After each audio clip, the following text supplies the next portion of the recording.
the next one that comes up, actually, there, I just disabled the waiting room so they can just join in. Awesome. That's why I need co-host. So I'm great kicking things off and getting you guys rolling, but this is why I need a team of amazing co-hosts to come in, more so to provide much more wisdom than I can around this month's topic. We're here to discuss boosting your e-commerce conversion rates. It's that one metric where if you can move the needle from just 1% to 2%, you can see 100% increase in your sales. So super important topic. Glad to have with us today Valentin from Omniconvert. He's going to jump in, speak to us a little bit about the customer journey. We have Kelly Vaughn from the Taproom, who is going to share with us tips for on-page conversion rate optimization. And then we have Mandi, Moshay as well with us. So we're going to have Mandi jump in and round out the panel and sharing some hot tips with everyone today. So I'm going to share my slides here. We'll kick it off with a little bit of a poll. So what is your current conversion rate on your primary sales channel? I'll leave it up a little bit as I still see folks funneling in and joining the session today. So go ahead in the poll, share with us. We have 0 to 1%, 1 to 2%, 2 to 5%, and 5% plus. What do you guys say? What do you bet on as the contender here? What are you guys seeing as an industry norm? Low 1% is usually what I see. Low 1%. So yep. Big changes to come from just getting that 1% to 2%, but a lot of hard work there. Hard work, but it's worth it. Absolutely. So I think this is important to note, though, as they're, as you're filling out this poll here, you're in good company if you're saying your conversion rate is under 1% or it's 1 to 2%, because that is the benchmark, that is the norm at the moment. Which is wild. You start looking at metrics. So you have 100 people show up to your site. You can call yourself successful if 2 people make a purchase. So that's quite amazing. Awesome. So I'll give it another 7 seconds. And Kelly is right on the mark here. We're seeing about 0 to 1%. We did see in our intake forms that most of you guys are coming in as beginners. So hopeful that you can take just one tip that can help move the needle for you today. So I'm going to end polling. We'll continue here. We'll share some results. Moving along, I'll share a little bit about myself. For those of you that don't know, I'm Wayne Richard. I'm with Bean Ninjas. We help 6- and 7-figure e-commerce brands with bookkeeping, financial reporting, education around how to best utilize Xero as a cloud accounting platform. We do provide profit-first consulting, fractional CFO services through insights and advisory, and also business coaching. We are currently Xero's bookkeeping partner of the year for Australia. And I am hopeful that the 2020 awards are canceled so we can claim the title for 2 years, because they will be without an award ceremony and a title runner for this year. We are a Xero Platinum partner as well. So if you have questions around utilizing Xero, what tech stack is most applicable or beneficial for you as an e-commerce brand, please reach out to us. We can certainly provide you some expertise. Please stick around until the end of today's panel. We will share with you some epic free gifts, not just from our team, but also from our amazing panelists.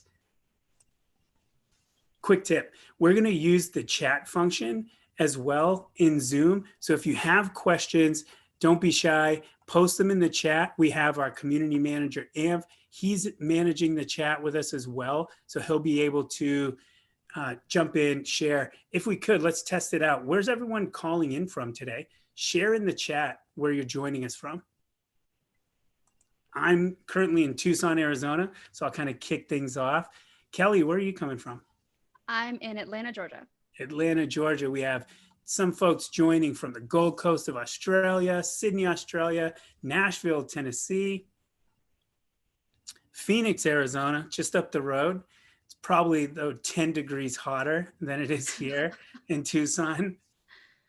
And we're actually at like 108 today, so quite miserable.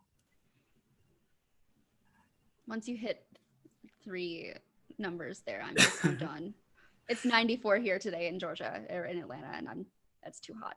What's wild though is Atlanta, it may feel hotter than it is here in Tucson. Our humidity is pretty brutal. Insane. So we're going to kick things off. I know you guys weren't here to hear from me fumbling around how to manage Zoom.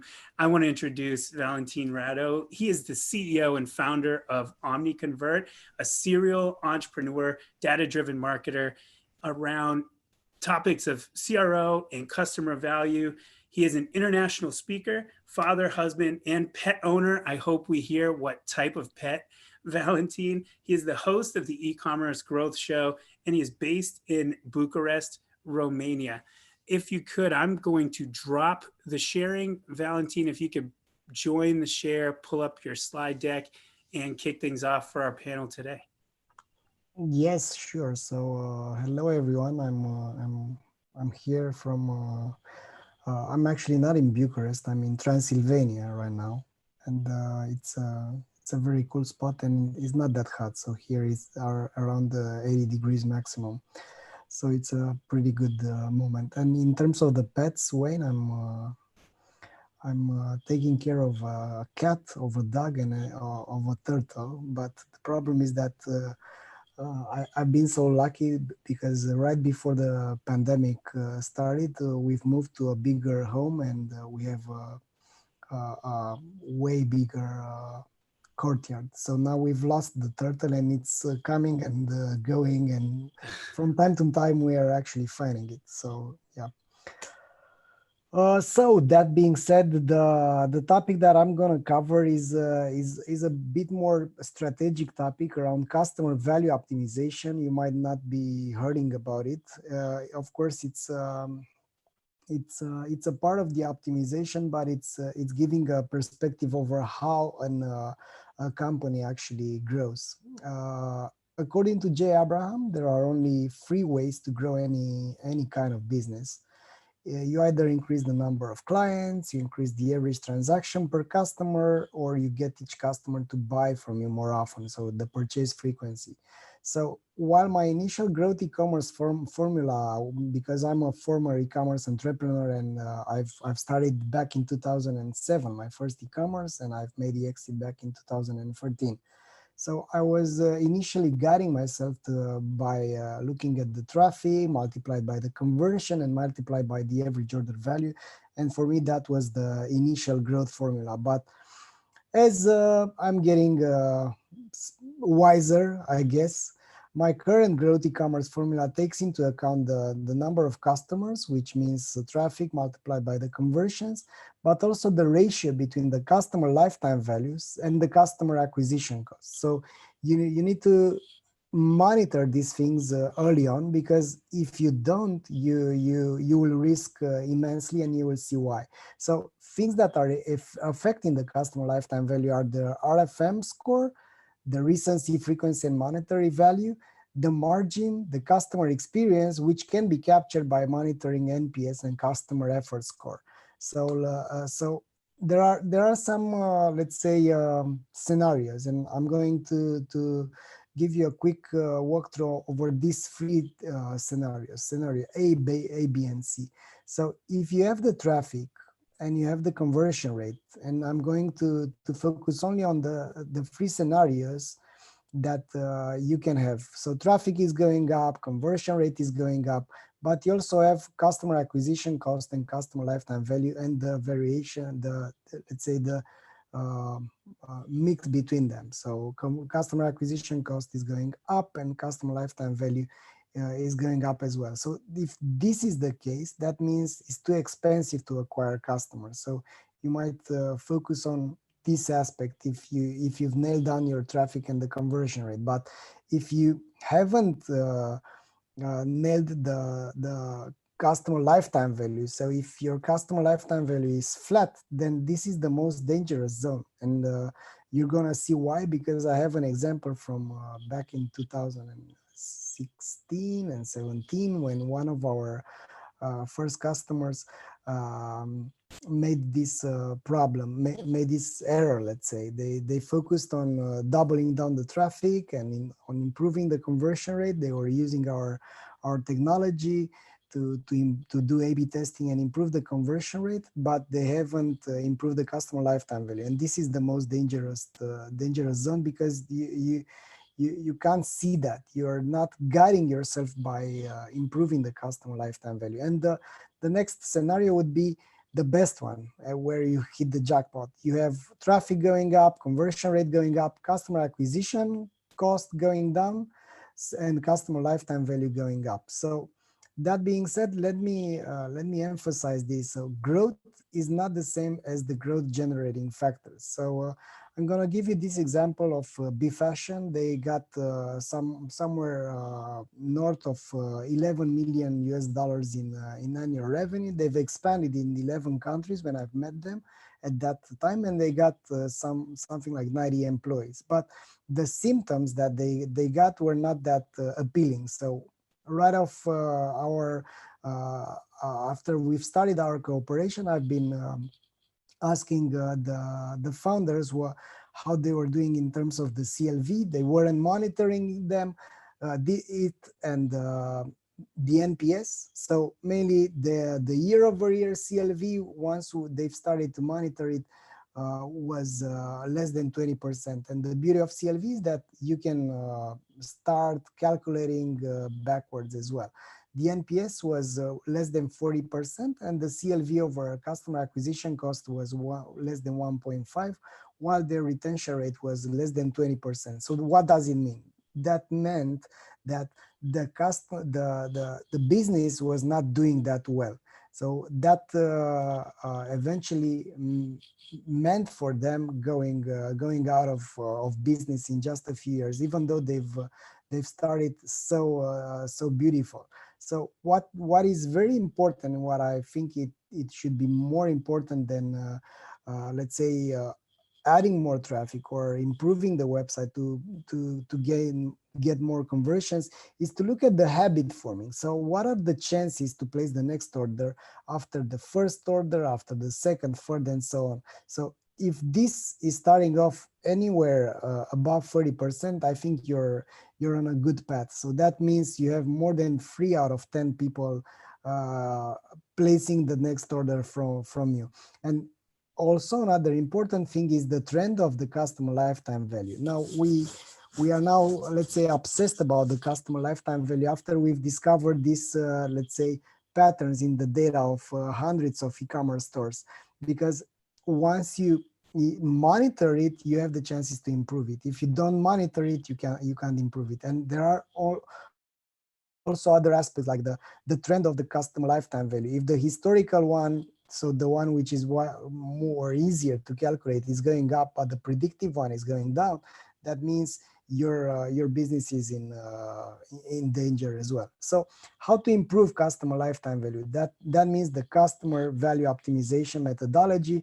We've reflected a lot over this. We've started back in 2016 with that customer and more other customers to help them, because we've helped them with our technology to do A/B testing and website personalization, which is here, but we haven't understood why their business was not thriving as we thought. So the methodology that we've emphasized is this one. First, you start with e-commerce growth formula. So you start with the basics. You start with understanding the underlying factors which are generating growth. Then you do our RFM segmentation, which means generating insights, which are the best customers that you have and what's their margin contribution to your business. Then you do the qualitative research. So you either do website surveys and online surveys, asking customers about their experience and understanding what's keeping the best ones. And also another methodology would be to do the jobs to be done interviews, so that you can understand what makes people buy. So you get much more in-depth with them, so that you can understand the jobs they are doing with your products, the reasons that make them come back, and the buying frictions to come back and buy again. So based on this data, you identify the ideal customer profile and the buying patterns. So mainly you understand which are your most important customers, and then you research the anomalies based on the brands, the categories they are buying, and the cities and the locations from where they are buying. And based on this data, you gain a lot of insights, so that you can improve the customer acquisition, focusing on the customers that actually come back and see value in what you're buying, you're selling. You improve the product inventory, which means you can give away let's say prioritize the products which are delivering you the most loyal customers, and eliminate the toxic products, which are the ones that are selling very well, but they are not that sticky. And next would be the improvement of the customer experience. So you can do this customer journey mapping, identifying the touch points that your company has with the customer on every channel, and improve that. So migrating from an as-is customer journey to a desired and to be customer journey. Then you do the customer retention strategy, which of course is going to improve the website itself, which that actually means the CRO. So at this moment, CRO is either strategical or either very tactical. So, but having all this data will allow you to get more strategical into improving the website and the whole experience. So that being said, you will get to the ongoing optimization, where you are improving the way your company is addressing the customers and the prospects on every channel. So I'm going to speak very fast over the RFM. So RFM stands for recency, frequency, and monetary value. So instead of looking at all your customers the same, you look at them according to this score. So recency, frequency, and monetary value. So the anomalies are there in terms of the Pareto's law, right? You just need to reveal them. So based on this scoring, you will see things like the best customers have the highest scores in recency, frequency, and monetary value, and they are generating a large amount of the total revenue. Then you also have the ex-lovers, the ones that have the lowest score in recency but high scores in frequency and monetary values, or the Don Juans, customers that bought a long time ago, so low scores in recency, low scores in frequency, only once, but with high monetary value. So based on that, you will have all sorts of groups like the ex-lovers, the about to dump you, and so on. Fact is that your ideal customers are these ones, the soulmates, and you need to do a research towards them, so that you can identify more about them, reveal what's going on with them, and what kind of, let's say, behavior you will need, so that you can, let's say, improve in terms of grabbing the data from the soulmates and the true lovers, which are the most profitable. After that, of course, you can monitor things like the predictive CLV and the historical CLV by each RFM group. So based on this data, you will be able to do the research, and that's the last part that I'm going to emphasize as my time is running out. What you need to emphasize and understand from them is to do this research. So you can't improve the customer lifetime value nor the conversion rate until you understand your customers better. So you have all these groups, soulmates, lovers, and so on. And the purpose is to actually do this research, to monitor the NPS, to monitor the demographics, so to understand what kind of I don't know, genders or cities or locations are providing you most of your soulmates or most of your lovers, right? And then you identify the reasons, one, for the best customers, and the reasons lost for the lost customers. Then, of course, you look at their main barriers, and you also do the research in terms of the jobs to be done methodology. So you do the research for the soulmates and for the flirting, which are the most promising customers. So that being said, that's the methodology that I propose you. I'm happy to chat more about this topic after the when we will start the panel. So Wayne, giving up to you the mic. Excellent. Thank you, Valentin. We did have a quick question in the chat. So you mentioned a number of times NPS. What is an industry standard or a good NPS range or score? I think you should aim for 80.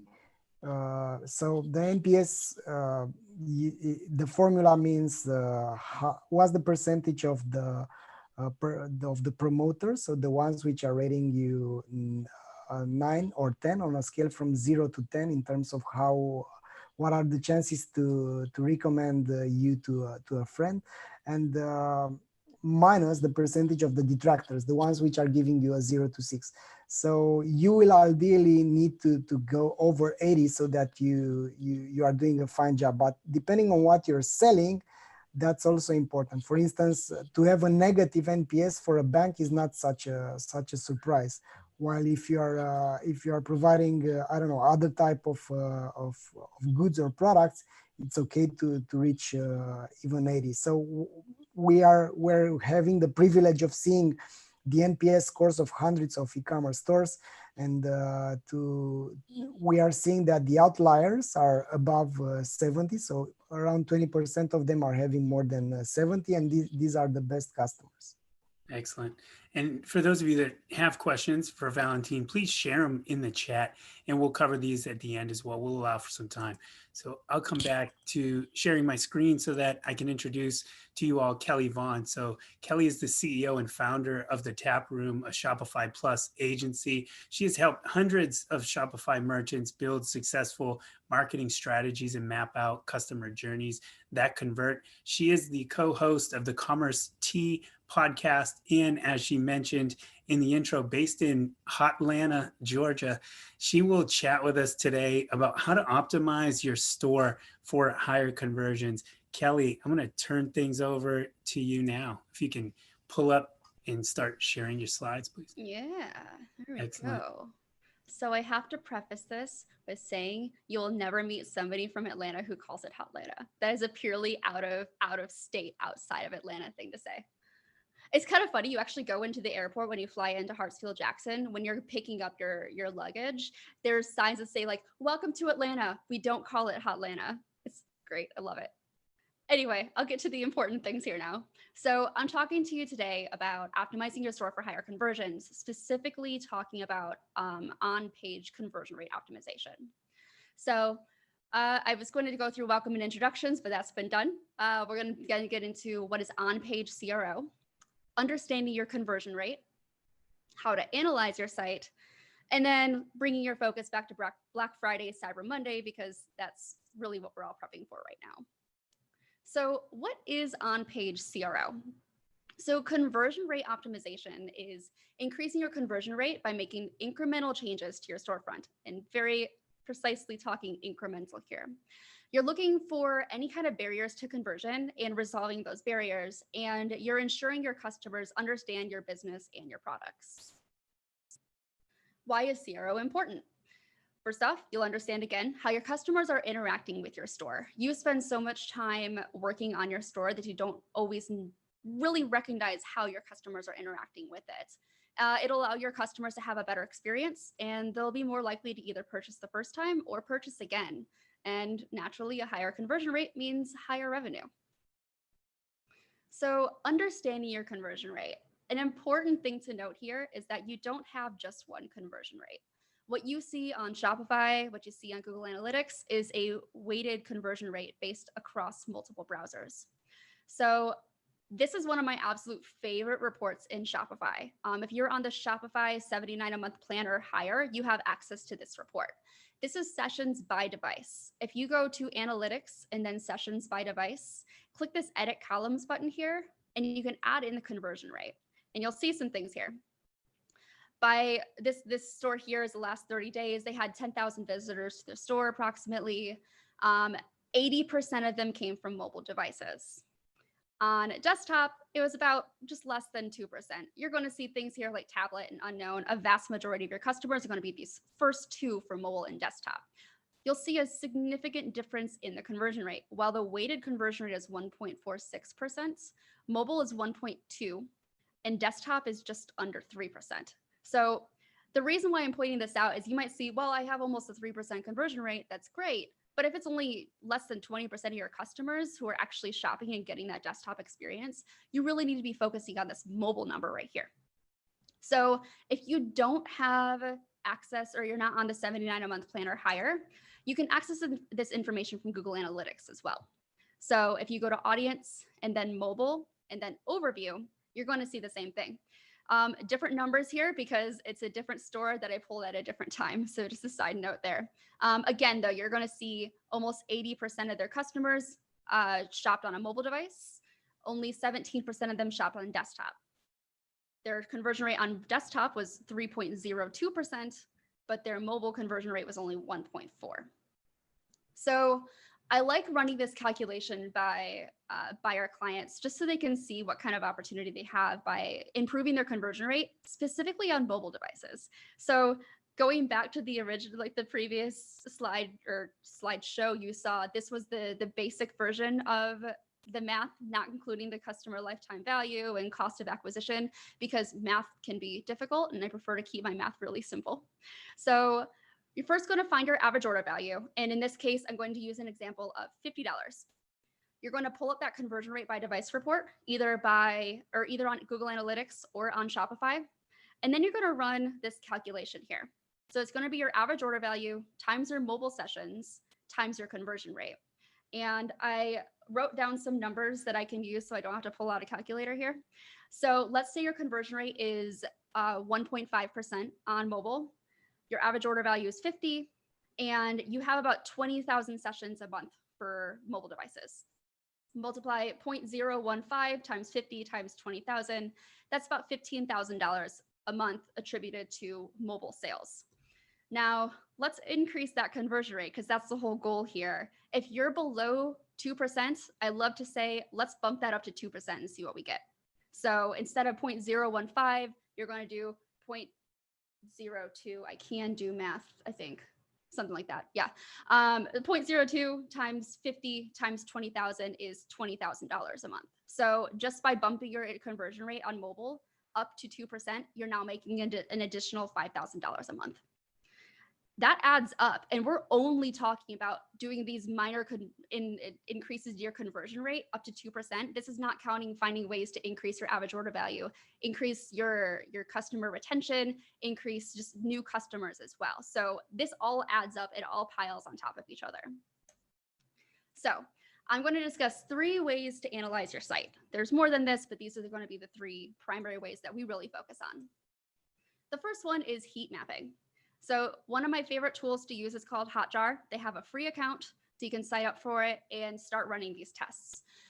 Heat mapping is going to answer these 5 questions. Are people seeing important content? Are people clicking on key page elements? So like specific links that you have, specific buttons that you have. Are they getting confused by non-clickable elements? Are they clicking on things that aren't actually links to something? Are people getting distracted? Are they not clicking on what you thought they would and they're, getting distracted by like a slideshow and moving their cursor back up to the top? And are they experiencing issues across devices? Of course, the last one is going to be an important one to address immediately if you discover these issues are arising. So you're going to get 3 different types of heat maps from Hotjar. And I ran this on our own website just so you can see an example of what it looks like. The first map on the left is a click map. So this is going to be where you can see where people are clicking. Most of the people are clicking on these navigation links, which is to be expected. You see some people clicking on this button, but you're also seeing people click on our headline a lot, which does not link anywhere, or this headline here, or these little sections on here as well. Again, they don't link anywhere, but you can see what people are clicking on. The middle one here is a scroll map. So you can see how far down the page people are scrolling on average. So we always talk about the fold, seeing what content you can see above the fold. there's actually a line that shows up here that says what the average fold is for people viewing the website. And it changes from red, nice little rainbow, all the way down to gray once you hit the very bottom. And it kind of gives you these percentages here, like 75% of the people visiting the site reach this spot, 50% reach this spot. So you can see how far down people are scrolling. So if you have important content that's further down the page, but only 25% of your customers are seeing it, it tells you that you should probably move that up the page. This last one, which looks like a very dirty picture, is the move map. And this is literally people moving their cursor around your website. So when people read, they often move their cursor along what they're reading, for example, or they're just kind of like browsing around. Maybe they want to click on a button, they want to play with an interaction on the site, whatever it might be. So you can see this move map. Now, the ones that I have screenshotted here are for desktop. You also get tablet and mobile views as well. You're not going to have a move map for mobile devices because you can't picture people just hovering over a mobile device, unfortunately. So you'll get these two though, which is very useful. The second one is A/B testing. So this is where you're going to test small incremental changes to your website to see which version performs the best. I like to use Google Optimize for this. It's a free tool that you can use with Google, and you can run these different tests. So the one I have an example on here for is running 2 different versions against the original website. And you can see what their conversion rate is based on each of these different versions that we're testing here. And you can see basically they'll tell you which one they predict is going to be the best performer. You usually leave A/B tests running for a full sales cycle. That's usually about 2 weeks up to 1 month. What's most important to get this information is how many sessions are actually being recorded on these A/B tests. If you have too small of an audience, you're not going to have a large pool of data to pull from, and Google Optimize is going to struggle to really pick a winner. It's also important to note, I don't know if I have another slide here. I do not. Okay. It's also important to note that not every test is going to be a winner, and that's okay because you're still getting answers from that as well. But why I say test small incremental changes to your website is that you can only test really one thing at a time on a page. So you can't test changing the button text and also changing the way the slideshow appears on your product page, because those 2 tests are going to conflict with each other and you won't know which one's going to be the actual winner there. The last one, which is one of my personal favorites to conduct, is a user experience audit. And this is where you're going to run through your website as if you were the customer. Again, we spend a lot of time working on our own websites on a desktop. We know exactly how we expect our customers to interact with our site because we're the ones who are actually using it. And you tend to learn a lot of information about how your customers are actually interacting with your site, and it's not how you think it is. I'm also a merchant on top of being a business owner running this Shopify agency. So I like to do like audits on my own site as well a long time.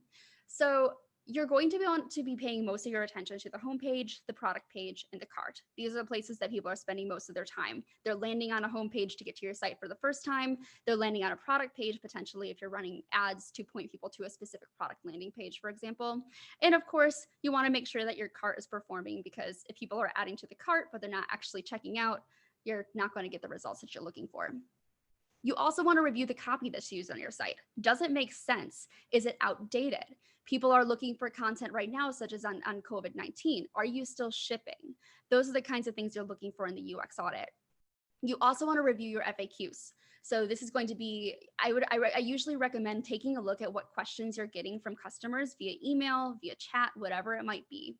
And if you're getting the same question frequently, add that to your FAQ section. You're going to save them time from having to reach out, and it's going to be one less barrier to conversion. And lastly, make sure you're looking at both your desktop site and your mobile site. Even though if your customers are 80% shopping on mobile, you want to make sure that the customers on desktop are still getting a good experience as well.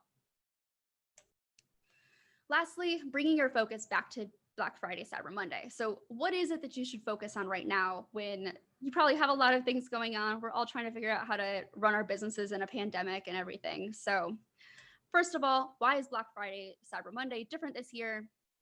There's a pandemic. Basically, if you had a playbook for how Black Friday, Cyber Monday is going to be this year, it's been thrown out the window. It's been brought back in. It's been thrown out the window again. Nobody knows what's really going to be happening here. So give yourself some grace in proceeding with making changes to your site and doing your planning. We're all figuring this out as we go.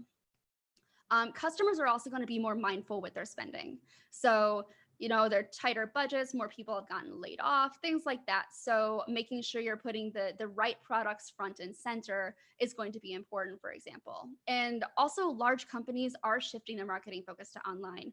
There are more and more companies announcing that they're going to be closed on Thanksgiving, which I am a fan of. But you're not going to see the same traffic, the foot traffic coming in on the classic Black Friday pictures that we always see because, well, we're supposed to be trying to do social distance right now.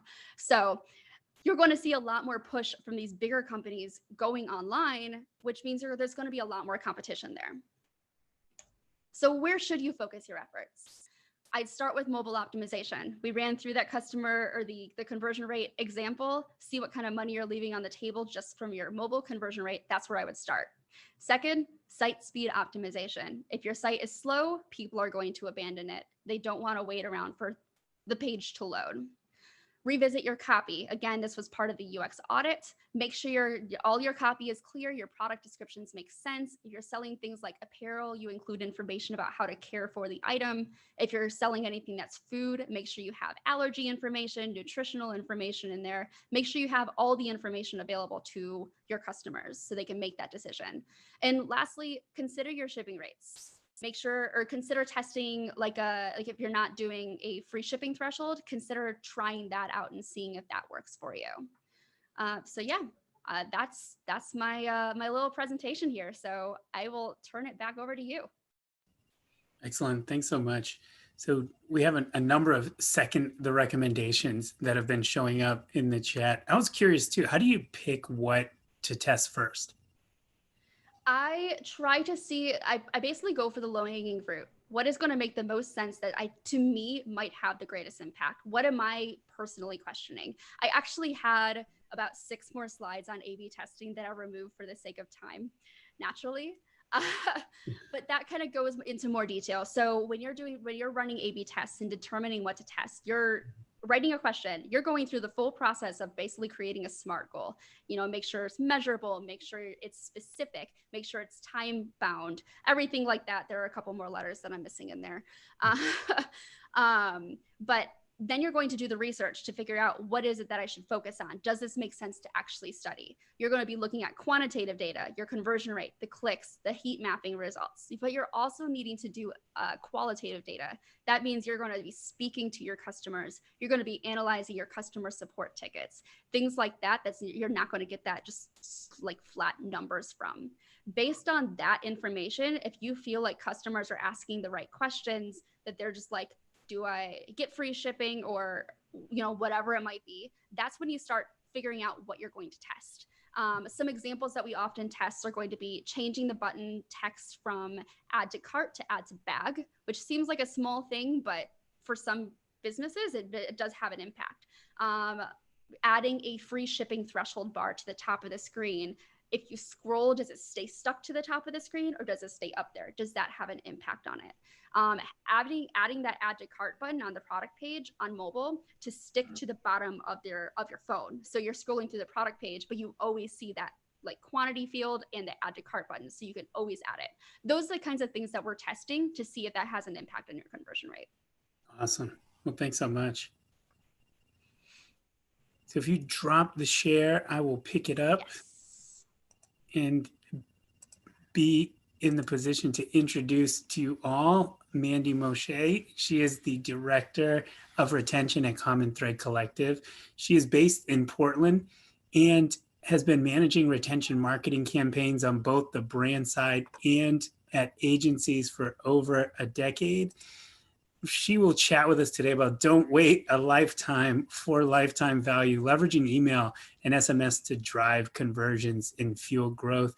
Mandi, I will hand things over to you.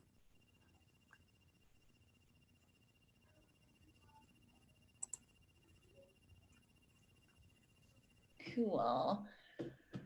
Awesome. Well, I will breeze through these first couple of intro slides as well, since I already got that intro. But just a quick overview of CommonThread Collective so you know where I'm coming from. We are an e-commerce growth agency that exists to guide digitally native brands to scale their businesses beyond 2 to 30 million in annual revenue. So probably about that sweet spot where most of our attendees are sitting with their businesses today. And just a little bit of background on our growth mindset at CTC, we're really focused on 3 major marketing metrics. So looking at visitors, obviously the number of highly qualified leads that you're driving to your site through your paid acquisition efforts or SEO, your conversion rate, so your ability to build up purchase intent through compelling ads and provide a seamless and friction-free shopping experience, as Kelly just walked us through. And then focused on lifetime value. But when we talk about lifetime value, we really want to be sure that we're not waiting forever for that value to be realized. Otherwise, you won't have the flexibility as a scaling business to get cash on hand that you can then reinvest in further paid acquisition efforts. So the reality of e-com, as I'm sure many of you have experienced, is that acquisition costs are on the rise. So finding new customers is really more expensive than it's ever been. And because of this, it's important for retention marketing to drive lifetime value in a shorter time frame while you're simultaneously building relationships with consumers that will last long term. So for some businesses, when we're talking about lifetime value, it might be defined as a year, it might be 3 years, you could be looking at 10 years that your business has been in existence. But this chart really illustrates the importance of focusing on short-term LTV, so driving those early conversions, getting people to come back and repurchase quickly to generate cash to put back into the business rather than theoretically dying while you're waiting for that LTV to trickle in. So today I want to cover just a few tactics to help you generate conversions immediately and to build up brand loyalty to motivate repeat purchases that will drive up your LTV in the first 60 to 120 days. So first off, focus on supercharging your onboard experience. So an on-site pop-up is really going to be the best way for you to generate list growth for your email and SMS marketing program. And there's a lot of different ways that you can do this. There's a couple of examples on the slide here that leverage gamification, so doing kind of a spin to win to get some sort of incentive. And then you can also just do a straight up discount or incentivize by letting people know that they'll be the first to hear about a new product. So some sort of incentive for sign up likely will motivate users to convert in that same session. And if not, you've got their contact information so you can continue to nurture them with emails or text messages ongoing. I do want to encourage you to be thoughtful about how you're incentivizing sign up for these channels. Be conservative at the outset because deep discounts can encourage low intent leads to sign up for a steal and then just never convert again. So I recommend testing 10% off or free shipping to start unless your business is highly promotional. And a quick note about giveaways, which I know people love to use to generate leads really, really quickly and try to get people to convert in that same session. The quality of leads from giveaways can be very poor. So approach that with caution. You're going to want to watch your long-term engagement with those contacts and be ready to put in a more aggressive re-engagement or offboarding flow to address people who sit on your list and become unengaged. Now, when it comes to email or SMS signup, the value of source data really cannot be overstated. If you are already segmenting your ad sets on paid channels based on gender, age range, or other demographics, you can easily pass those details in some way when a prospect lands on your site, usually via like a UTM campaign parameter. And from there, you can trigger customized pop-ups or serve or remove additional data collection methods to help with personalizing messaging moving forward. And personalized emails just convert better. So you'll want to find the right bits of data that will enable you to personalize messages and boost those conversion rates. There's a great example here from Mott and Bao. They already target their social ads by gender. So when a user's clicking through, that ad source is being passed to the site. So gender can be appended to a new contact record as soon as they sign up. If you're landing on the site through a non-gender specific campaign, or you're coming in organically or through search, you'll be asked to indicate your category preference at sign up so that that same data can be collected. So it's a really simple way to set up a flow that collects just a tiny little bit of data at the outset, but allows you to serve up more personalized content and get better conversion rates from those early emails. And then just as a general rule of thumb, don't collect data if you're not going to use it. Continuing with the example of collecting gender, ASOS does a great job of serving specific content based on that information in their targeted welcome messages. So not every email you send has to be this narrow in scope, but it's a good opportunity to test and determine at which touch points more tailored or personalized creative will resonate and get people to convert quickly. A note about holiday, since it's never too early to start talking about it, people are going to be shopping for themselves and for others. So really think about peak shopping periods and how to broaden your merchandising during those key dates.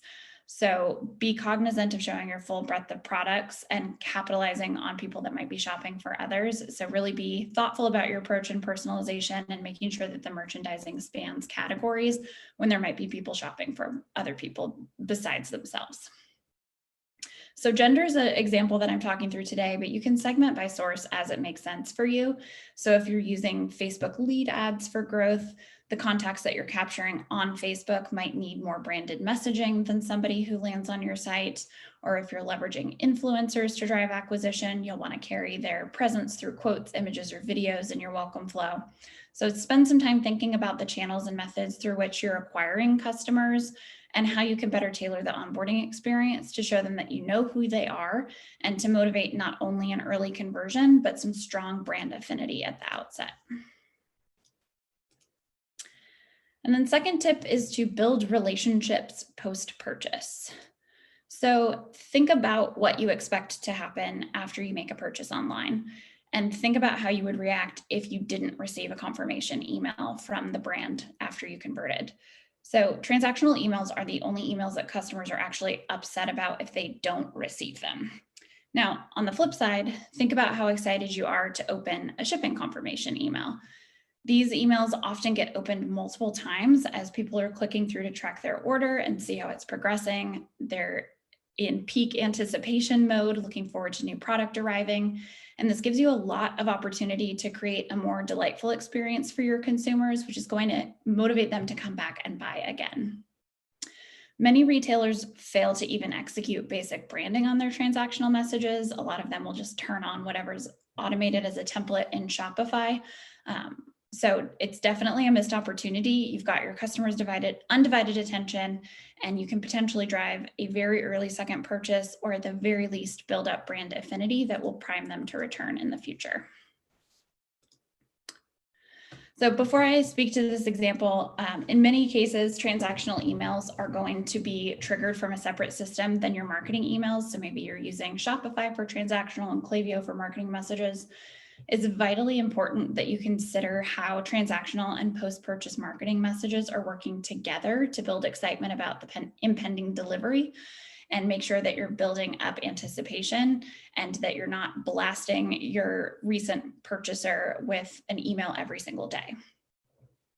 And back to this example from Native, they took what was otherwise a really boring confirmation email and flipped it on its head. So they've created this personalized narrative, making the customer the hero, talking about running around the office, being so excited that this particular person finally ordered from them.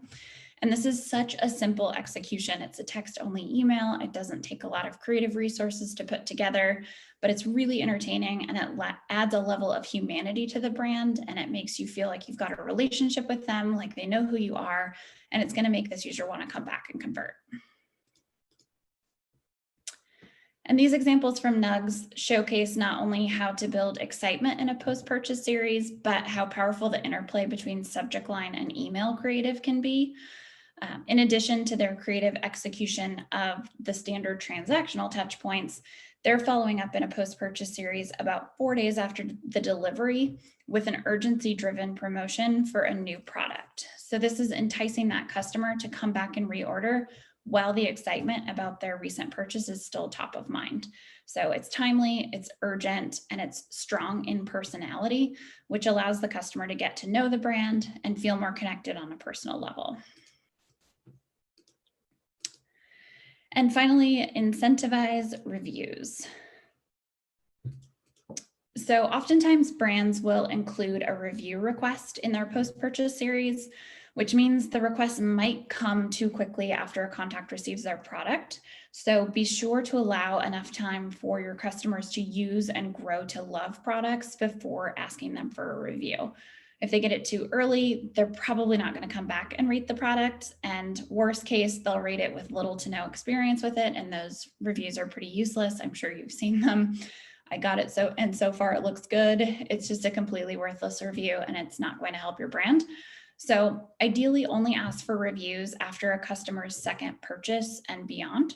So this will ensure you'll get stellar feedback from somebody who knows and loves your brand. They've probably shopped across multiple categories and can really speak to the key features and benefits.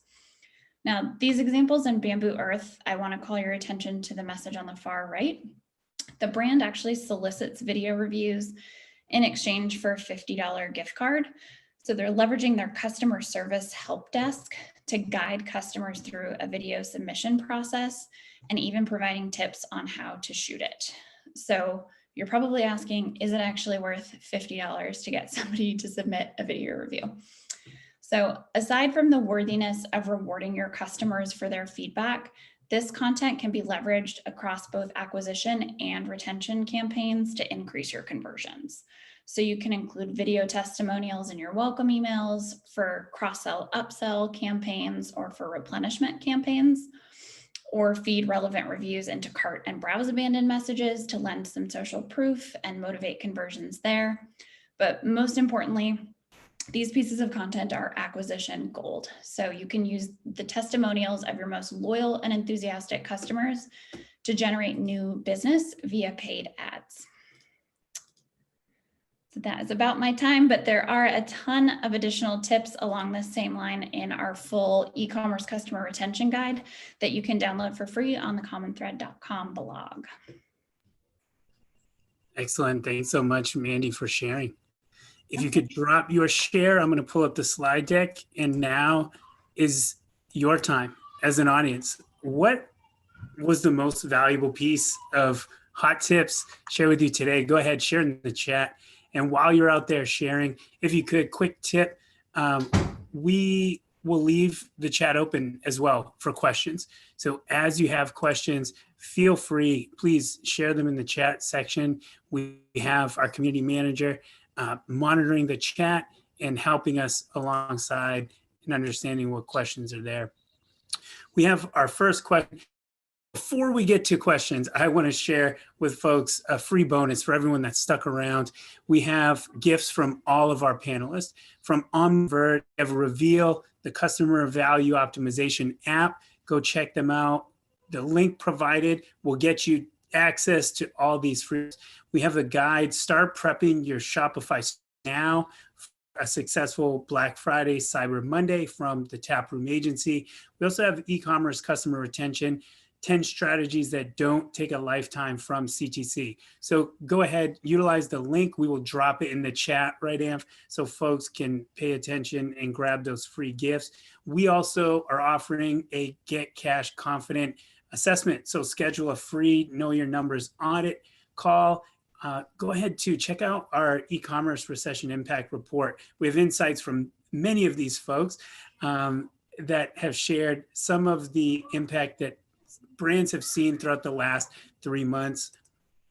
Questions, again, let's start covering them. Do you guys have a bit of time? Kelly, Mandi, Valentin? Yep. Awesome, awesome. So first question we have in the chat, we have, how can a startup increase conversion rates when selling quality over prices? Since the brand is not known, it's hard to sell quality. I'll take this.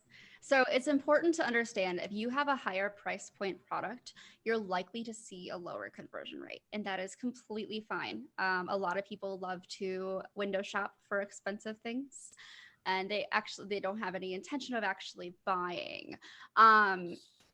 So in terms of selling a higher price point item, the biggest thing that you can do is build that trust. just every single touch point on that website, build that trust with your customers, start engaging with them early on. The examples Mandi gave for like the first, like the initial pop-up you see, all the way through all of your emails that you're sending them. It's this kind of trust building that you need to start on to actually get them to convert and buy that higher price point product. I'd be careful with offering just discounts, because again, the more discounts you offer, you become a discount brand, and that's not your goal if you're already trying to sell higher value products. Definitely nothing wrong with being a high quality business, because we're the same way. Like, that's the way we price at the Taproom as well. You aren't going to convert every customer because they're not looking to spend that kind of money. Another option you have is look into offering some kind of split payment option, like Afterpay, Affirm, Sezzle. If you break up that pricing, that the cost of it over like 4 equal payments, for example, suddenly that cost that was originally $200 is much easier to stomach if you're paying $50 at a time.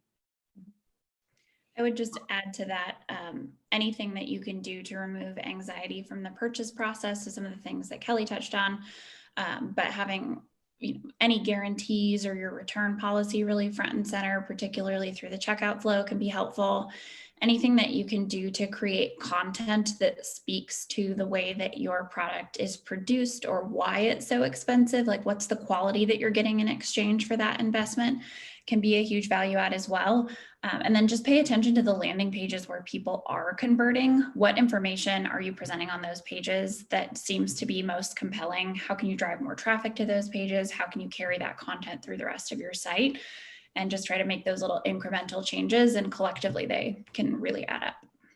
Awesome. So to your point too, Kelly, we have a question around the Afterpay Zip Pay. So the question is, I seem to be getting great traffic through social media and links from Hum, Afterpay, and ZipPay. I had over 4,000 visitors last month.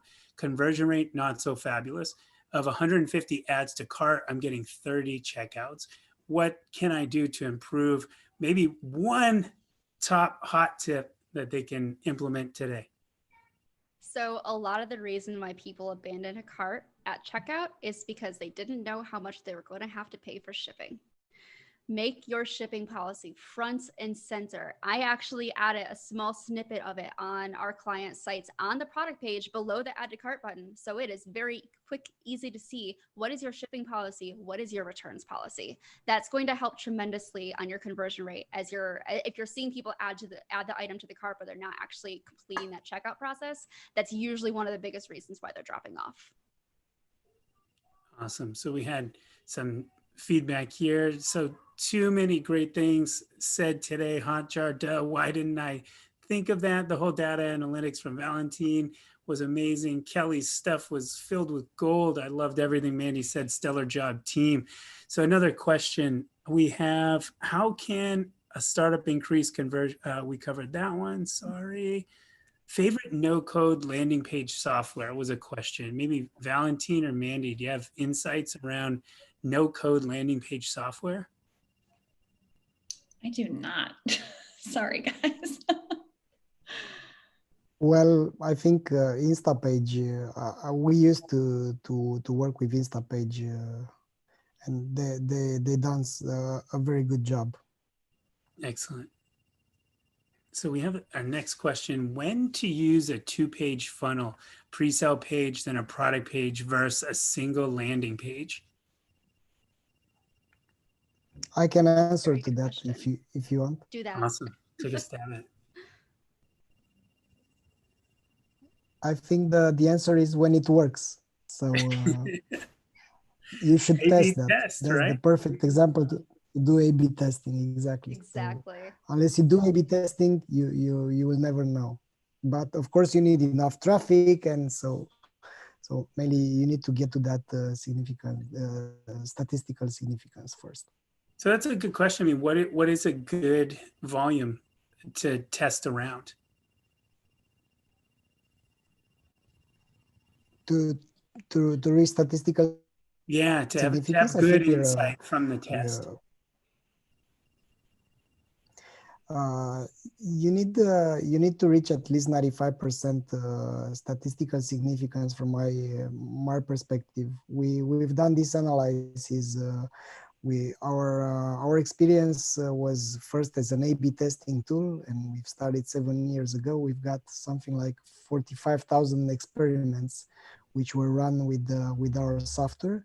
And as we are data geeks, we've looked over how many of these experiments were winning tests, how much of them, or how many of them were reaching this statistical significance. And unfortunately, only 20% were winning tests and having enough statistical significance. So in order to reach that, of course, any tool you're going to be using is going to show you that.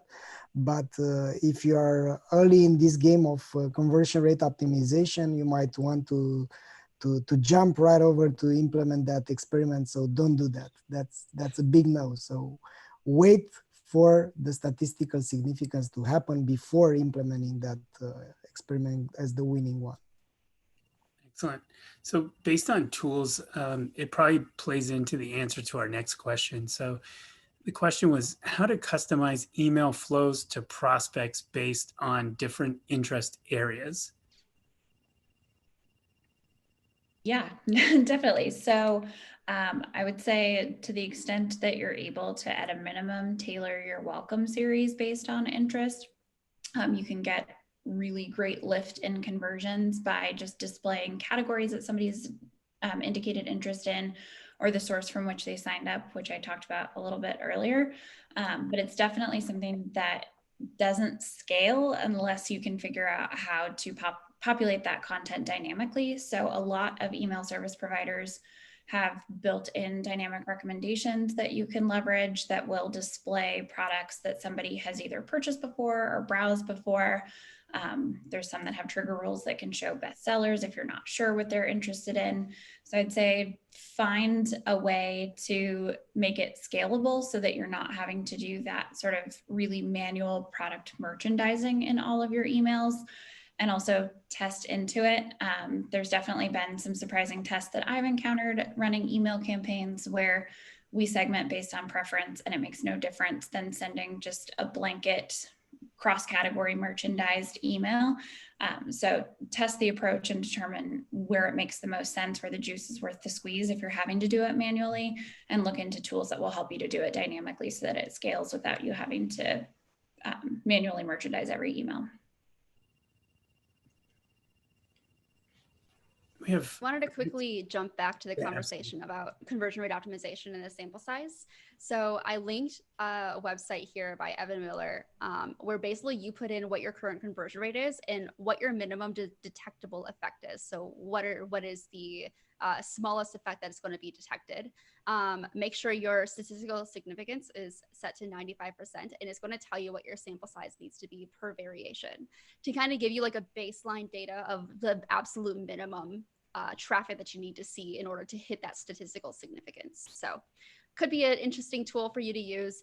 They also have on there a chi-square test, which is what we use to analyze the data from our A/B tests too. So perfect. Excellent. Thanks so much. Next question is interesting. How do I get people to trust my website? How do I get a lot of people to see my products on Instagram? So I'll just throw some suggestions on getting a trustworthy website. I think having something that's visually appealing and that loads quickly, as Kelly was talking about, is absolutely crucial.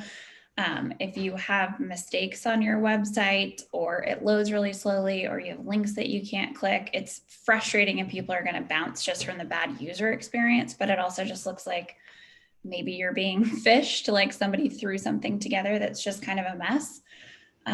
And then I know I talked a lot about using testimonials in UGC. You don't have to buy into a review platform in order to put some of that stuff on your landing pages. You can collect those testimonials or customer quotes via your customer service team and code it on there in a static fashion if that's what you have to do.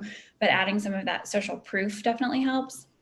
And then I think any seals that are verifiable around like your checkout flow, or if you've been promoted in any press and you can add those logos, that sort of stuff is just like a really quick visual hit that helps to build trust. So those are just a few ideas, and I will leave the Instagram question to somebody else. I think as a consumer too, I look at the About Us page. So I'm Absolutely. in the story. So I think part of the story and the way it's told plays into my belief of trust within that site as well. And I have a blog post that I can share on how to write a good About Us page. Because again, people do want to know who they're shopping on. Who are you? Why are you selling this? You know, what is your unique selling proposition? I also wanted to note your product photography is definitely a big sign, especially if you are selling somebody else's products. Take your own photos. Even if you're just using your phone to take the pictures, if you're just using the stock photo that comes with like the drop shipping item you're purchasing or you're selling, that you're not going to build that same level of trust. Also, your product's description. Again, if you're drop shipping, write your own descriptions. I know it's a lot of work, but spending time writing your product descriptions is going to make a huge difference in your conversion rate. It's also going to be able to play into your brand voice, and it's also really good for SEO. Awesome. Anyone want to take a stab at the Instagram? I would just say, in case it's not immediately obvious, don't rely on organic. You have to pay to play. One of the things our social team is constantly talking about is using campaign budget optimization within the Facebook platform and really letting the algorithm do the work for you. So making sure that when you are creating ads, that they are flexible enough to show on Instagram or in stories, as well as on the native Facebook platform. But don't expect a lot of visibility organically unless you're paying influencers or paying for ad placement. Yeah. Awesome. Yeah. Social is not my area of expertise. Yeah. But running a store myself, it is very difficult to get people to see my products on Instagram. So I feel your pain. Sure. I know we've gone a bit over, but we have two more questions if you guys have some time. So the first one, where to start when all add to cart checkout metrics are on general benchmark level? Start with those three. Start with either heat mapping, just so you can start collecting that information, and do that UX audit. You have to start somewhere. You have to figure out where you're going to start digging into your information. So I would say that's probably a good place to start. You need to collect the data before you can make any decisions. Excellent. Well, go ahead. Oh, sorry. Go ahead, Valentin. Sorry, Wayne. Yeah. I was trying to say that an undervalued way to understand what's going on your website is to simply ask questions, and the customer voice is an invaluable asset to access. So it's quite easy to run website surveys on each part of the funnel so that you can understand what's going on in the heads of your audience. Us as marketeers, we are being hypnotized about how to improve things, and we stop to listen. So one thing that you could do to improve the add to carts metrics is to simply ask your visitors in each part of the funnel what's going on, if they found what they were looking for, what they were looking for if they haven't found it, and then to craft the copy according to that. Moreover, your customers could tell you right in the thank you page, you could ask them what almost stopped you from converting today, so that you can identify the main friction that is stopping other customers which haven't passed through the conversion stage. And after that, based on these answers, you can shift your copy by using the way they are verbalizing their the reasons that made them purchase. I want to add on to that post-purchase question another link, because I have all the links apparently. Enquire is a Shopify app that like the whole thing is a post-purchase survey. So you can ask that specific question with this app right on that checkout page and collect all that data under one dashboard, basically in your Shopify admin. And I will add one more response to this. Definitely. Try leveraging exit intent pop-ups as well when for people abandoning a URL that has like cart in it. You can test out different verbiage. You can test offers. So you can say like, wait, are you having trouble? Do you want to chat with customer service? Or wait, are you upset that you have to pay for shipping? Here's a code. So you can really kind of hone in based on those levers that can generate additional conversions to understand what might be stopping people up and make some changes accordingly. Excellent. So guys, if folks have more questions for you, where can they best reach you? I can be reached on Twitter at Mandi Moshay. Excellent. You can also be reached on Twitter at KVLLY. Awesome. Valentin? I'm a LinkedIn person, so I'm hanging on LinkedIn quite often. So you can simply message me on LinkedIn, and that's it. That's how you find me. Excellent. Or email hello@beanninjas.com and I can connect you with any of our panelists today. So I do want to say thank you guys so much for joining and sharing your wisdom with us here in our Bean Ninjas e-commerce masterclass. Thank you all for joining. If you are watching the replay and you have questions, again, feel free to share them with me and I can work with our panelists to get them addressed for you. Take care, everybody. Have a great day. Thank you.